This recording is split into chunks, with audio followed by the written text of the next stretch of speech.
Well, a habit is a redundant set of automatic, unconscious thoughts, behaviors, and emotions that's acquired through repetition. A habit is when you've done something so many times that your body now knows how to do it better than your mind. So if you think about it, people wake up in the morning, they begin to think about their problems.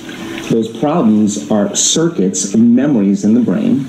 Each one of those memories are connected to people and things at certain times and places. And if the brain is a record of the past, the moment they start their day, they're already thinking in the past.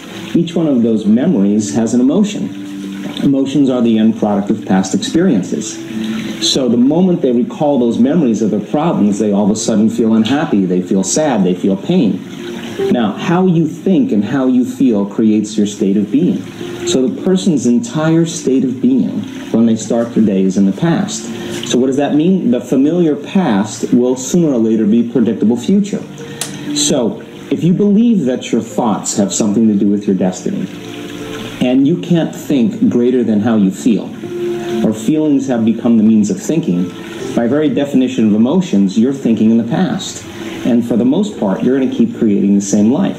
So then people grab their cell phone, they check their WhatsApp, they check their text, they check their emails, they check Facebook, they take a picture of their feet, they post it on Facebook, they tweet something, they do Instagram, they check the news, and now they feel really connected to everything that's known in their life. And then they go through a series of routine behaviors. They get out of bed on the same side, they go to the toilet, they get a cup of coffee, they take a shower, they get dressed, they drive to work the same way, they do the same things, they see the same people, they push the same emotional buttons, and that becomes the routine, and it becomes like a program. So now they've lost their free will to a program, and there's no unseen hand doing it to them. So when it comes time to change, the redundancy of that cycle becomes a subconscious program. So now 95% of who we are by the time we're 35 years old is a memorized set of behaviors, emotional reactions, unconscious habits, hardwired attitudes, beliefs, and perceptions that function like a computer program. So then a person can say with their 5% of their conscious mind, I want to be healthy, I want to be happy, I want to be free. But the body's on a whole different program. So then how do you begin to make those changes? Well, you have to get beyond the analytical mind, because what separates the conscious mind from the subconscious mind is the analytical mind. And that's where meditation comes in, because you can teach people through practice how to change their brainwaves, slow them down. And when they do that properly, they do enter the operating system where they can begin to make some really important changes. So most people then wait for crisis or trauma or disease or diagnosis. They wait for loss, some tragedy to make up their mind to change. And my message is, why wait? And you can learn and change in a state of pain and suffering, or you can learn and change in a state of joy and inspiration. I think right now, the cool thing is that people are waking up. The stronger the emotional reaction you have to some experience in your life, the higher the emotional quotient, the more you pay attention to the cause. And the moment the brain puts all of its attention on the cause, it takes a snapshot, and that's called a memory. So long-term memories are created from very highly emotional experiences. So what happens then is that people think neurologically within the circuitry of that experience, and they feel chemically within the boundaries of those emotions. And so when you have an emotional reaction to someone or something, most people think that they can't control their emotional reaction. Well, it turns out if you allow that emotional reaction, it's called a refractory period, to last for hours or days, that's called the mood. I say to someone, hey, well, what's up? And say, I'm in a mood. Well, why are you in a mood? Well, I had this thing happen to me 5 days ago, and I'm having one long emotional reaction. If you keep that same emotional reaction going on for weeks or months, that's called temperament. Why is he so bitter? I don't know, let's ask him. Why is he so bitter? Why are you bitter? Well, I had this thing happen to me 9 months ago. And if you keep that same emotional reaction going on for years on end, that's called a personality trait. And so learning how to shorten the refractory period of emotional reactions is really where the work starts.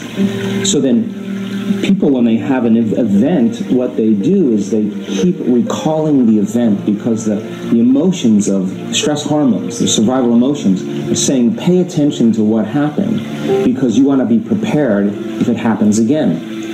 Turns out most people spend 70% of their life living in survival and living in stress, so they're always anticipating the worst case scenario based on a past experience, and they're literally, out of the infinite potentials in the quantum field, they're selecting the worst possible outcome, and they're beginning to emotionally embrace it with fear, and they're conditioning their body into a state of fear.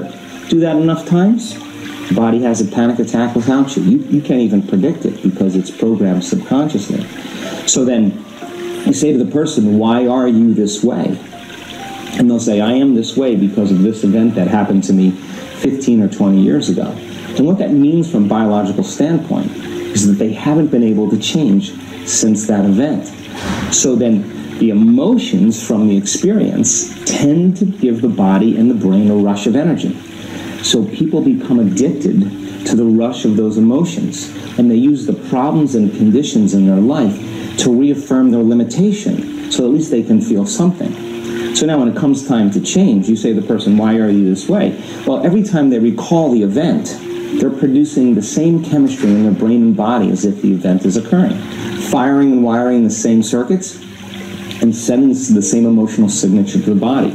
Well, what's the relevance behind that? Well, your body is the unconscious mind. It doesn't know the difference between the experience that's creating the emotion and the emotion that you're creating by thought alone. So the body's believing it's living in the same past experience 24 hours a day, 7 days a week, 365 days a year. And so then when those emotions influence certain thoughts, and they do, and then those thoughts create the same emotions, and those same emotions influence the same thoughts, now the entire person's state of being is in the past. So then the hardest part about change is not making the same choices you did the day before, period. And the moment you decide to make a different choice, get ready because it's going to feel uncomfortable. Your body is your unconscious mind.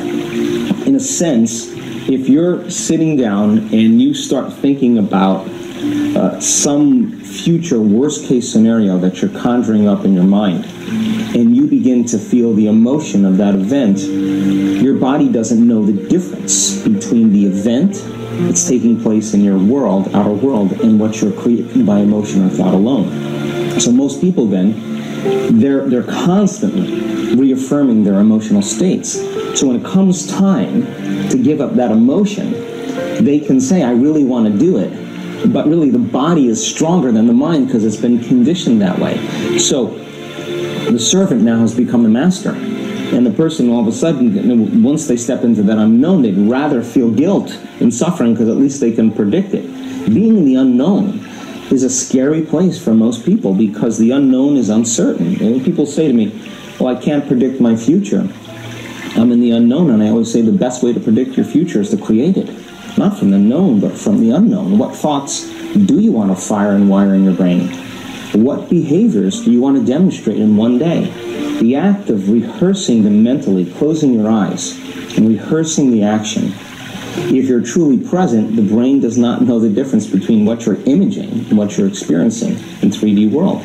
So then you begin to install the neurological hardware in your brain to look like the event has already occurred. Now, your brain is no longer a record of the past. Now it's a map to the future. And if you keep doing it, priming it that way, the hardware becomes a software program. And who knows, you just may start acting like a happy person. And then I think the hardest part is to teach our body emotionally what the future will feel like ahead of the actual experience.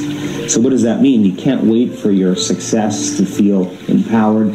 You can't wait for your wealth to feel abundant. You can't wait for your new relationship to feel love, or your healing to feel whole. I mean, that's the old model of reality of cause and effect, waiting for something outside of us to change how we feel inside of us. And when we feel better inside of us, we pay attention to whoever or whatever caused it. But What that means then is that from the Newtonian world is that most people spend their whole life living in lack, waiting for something to change out there. The moment you start feeling abundant and worthy, you are generating wealth.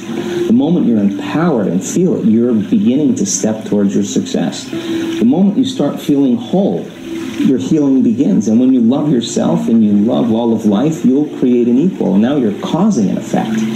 And I think that's the difference between living as a victim in your world, saying, I am this way because of this person or that thing or this experience. They made me think and feel this way. When you switch that around, you become a creator of your world, and you start saying, my thinking and my feeling is changing an outcome in my life, and now that's a whole different game, and we start believing more that we're creators of reality.